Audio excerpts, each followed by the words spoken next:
김병주가 곽종근에게 의원들을 끌어내라라고 지시한 건 맞죠? 라고 하면서 유도 질문을 하여 마치 증인이 국회의원을 끌어내라고 곽종근한테 지시한 것처럼 하였는데 의원이 아니라 요원을 빼내라고 한 것을 네, 그렇습니다. 요원. 그러니까 요원들을 끌어내라고 요원들을 투입한 겁니다.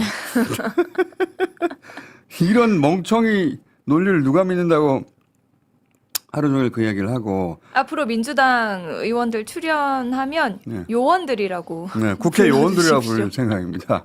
저나 우리 장관이나 군 지휘관이나 다 우리 지금 실무급의 영관급이나 위관급 장교들이 다 정치적 소신이 다양하고 어떤 반민주적이고 부당한 일을 지시한다고 할 때 그거를 따르지 않을 것이라는 거는 저희들도 다 알고 있고. 이게 어떻게 해서 나온 논리냐면 어차피 계엄은 계속되지 않을 걸 알고 했다. 경고 차원에서 한 것이다. 이 논리를 펴다 보니까 장교들이 계엄에 안 따를 걸, 부당한 지시에 안 따를 걸 알고서 계엄을 했다. 이런 머저리 같은 소리를 네, 하는 거예요. 군대가 부당한 지시에 따르지 않을 것이라는 전제로 비상계엄을 선포한 것이다. 머저리 같은 소리를 하는 것이고 변호인은 이게 또 계엄령이 아니라 계몽령이라고. 이것도 들어봅시다. 국민들은 이 사건 비상계엄을 계몽령이라고 이해하고 있는데 계몽령. 반국가 세력은 대통령이 비상계엄 선포를 내란죄라고 몰아서 국방 책임자들을 구속한 데 이어서 대통령까지 구속한 것입니다. 이거를 헌법재판관들이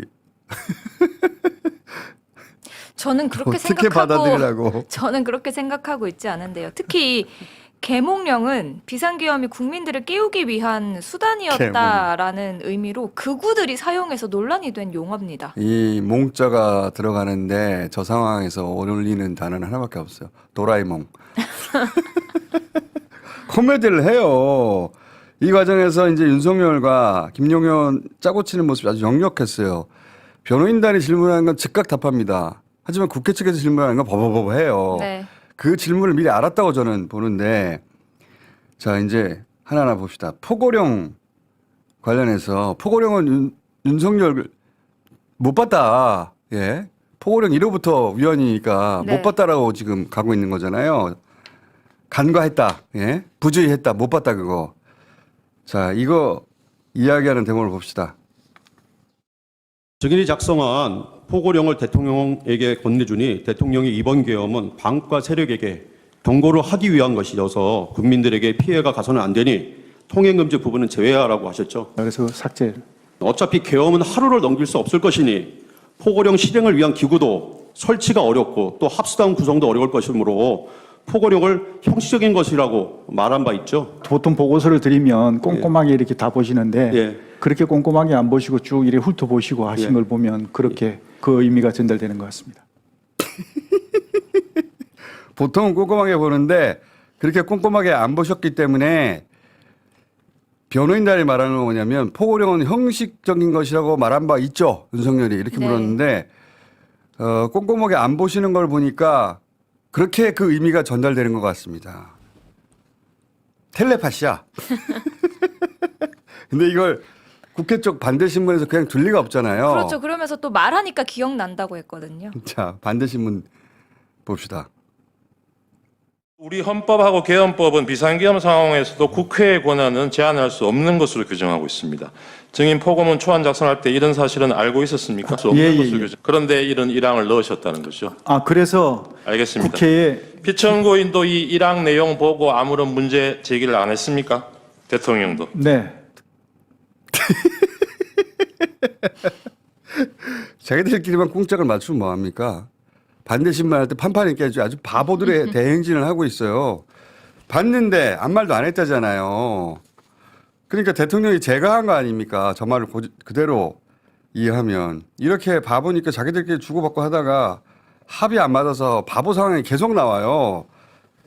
제가 보다가 제일 웃긴 장면이 하나가 뭐였냐면 이제 윤석열 측에서는 군인들은 가긴 갔는데 질서 유지 차원에서 간 것이고 소수의 병력만 소수의 병력만 투입했다.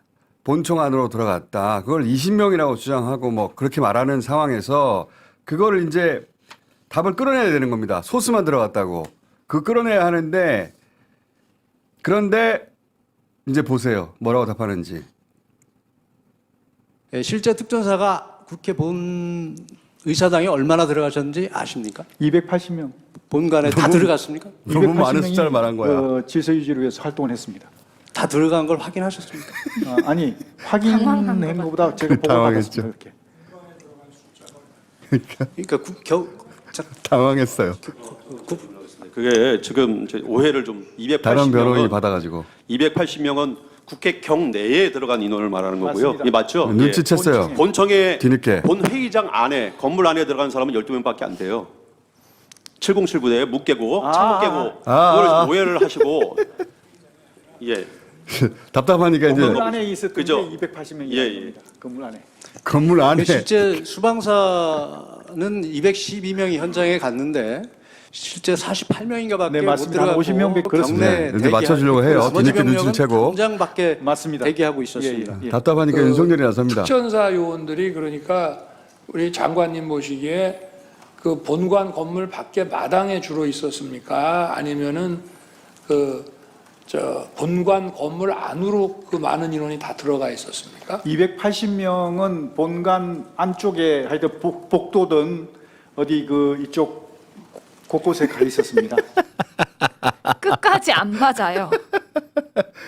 야, 원래는 소수만 들어가고 밖에 서 있었다. 이렇게 답을 끌어내려고 했는데 김용현 머릿속에는 질서 유지를 위해서 곳곳에 배치했다. 280명을 이렇게 머리에 입력하고 갔는데 재판관이 물어요.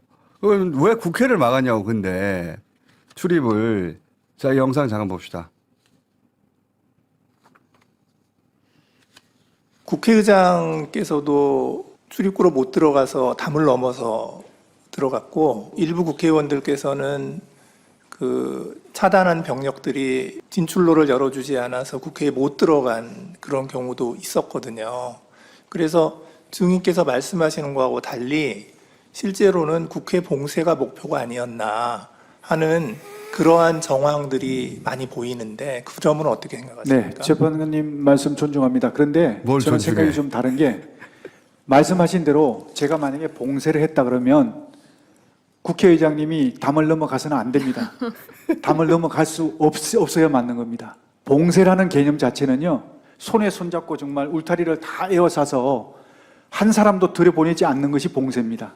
그런데 정말 많은 사람들이 담을 넘어갔다고 그러더라고요. 그건 봉쇄가 안 됐다는 겁니다. 그런데 출입구 위주로 출입구는 왜 막았을까요? 출입을 통제한 것이죠. 그러니까 출입 통제라는 의미가 출입을 출입을 통제하고. 완전히 전면 금지한다는 의미가 아니고 출입 통제라는 의미에는 근데 국회의원들을 막았잖아요. 국회의원들 통과를 중간에 다 시켰지 않습니까? 저는 그렇게 알고 있는데. 그게 막았다가 또 통과시켰다가 또 다시 막았죠. 봅시다. 질서 유지만을 목적으로 군병력을 동원을 했는데 본청 건물 안에 군병력이 왜 본청에 유리창을 깨고 진입을 했습니까? 불필요한 인원은 들어오지 못하도록 이렇게 딱딱 질서정연하게 그러면 이런 모습을 외부만 본청 건물에 문에만 배치를 해놓으면 되는 거 아닌가요? 네, 그렇게 하려고 그랬는데 이게 충돌이 생겨버린 겁니다.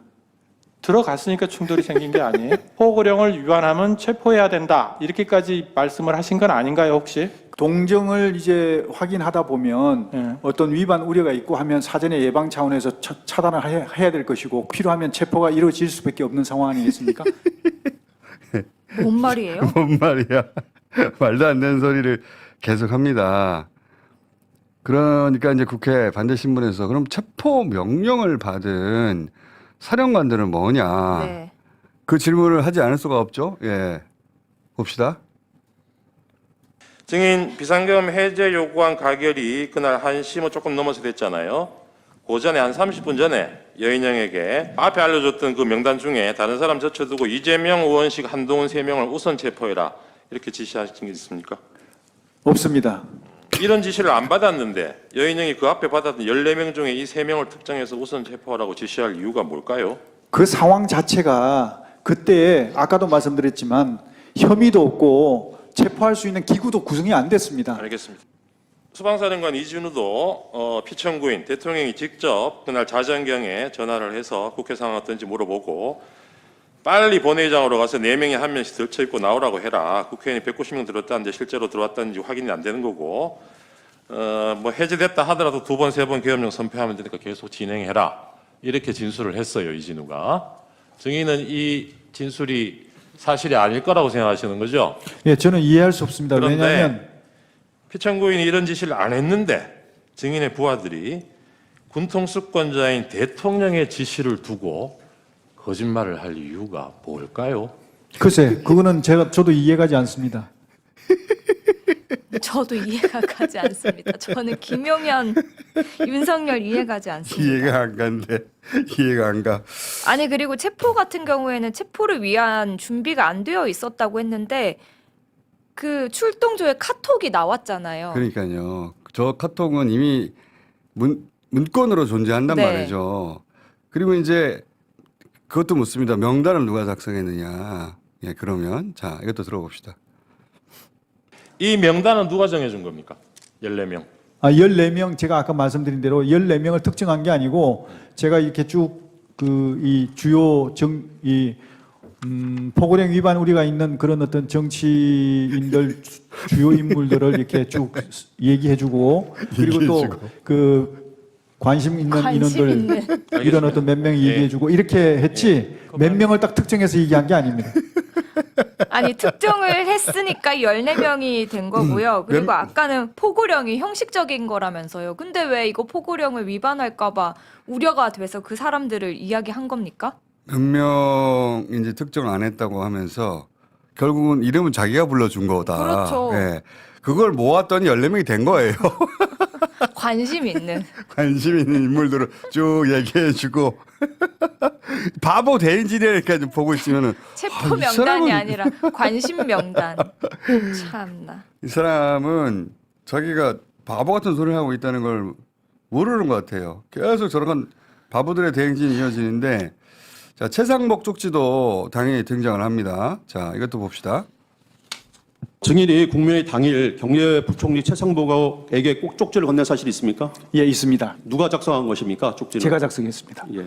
그 내용이 어떤 내용입니까? 국가 비상 입법기구 관련 예산 편성은 긴급 재정 입법권을 수행하기 위한 그런 어떤 조직을 기재부 내에 구성을 하고 그 메모 자체로는 제안에 불과하고 아이디어 차원에서 제시한 것뿐이죠. 그렇습니다. 이것만 제대로 발의가 되면 이게 작동이 되면 국민들의 삶이 훨씬 더 정말 좋아질 텐데 하는 아쉬움을 많이 표하셨고 이걸 어떻게 해서든 이게 참 막혀 있는 것을 뚫을 수 있는 그런 어떤 게 필요하지 않겠냐는 어떤 말씀이 계셨던 게 기억이 나서 국민들의 삶이 어떻게 더 나아진다는 겁니까?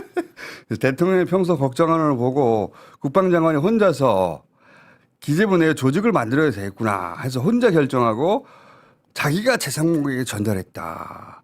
그리고 윤석열은 뭐라고 합니까? 그걸 나중에 TV로 봤다. 저는 변호인단 질문이거든요. 아무도 윤석열을 보내려는 것 같아요. 이렇게 허접한 아무도 안 믿을 스토리를 짰다는 자체가 보내려고 하는 거구나. 저 말은 윤석열은 가만히 있고 지금 김용현이 수괴예요. 윤석열은 TV를 보고 알았어요. 윤석열은 TV를 보고 계엄을 알았다 수준이에요, 지금. 본인이 발표를 했는데요. 근데 지금 말하는 내용을 듣고 있으면은 윤석열은 TV를 보고 계엄을 알았구나. 이 수준으로 얘기를 하고 있어요.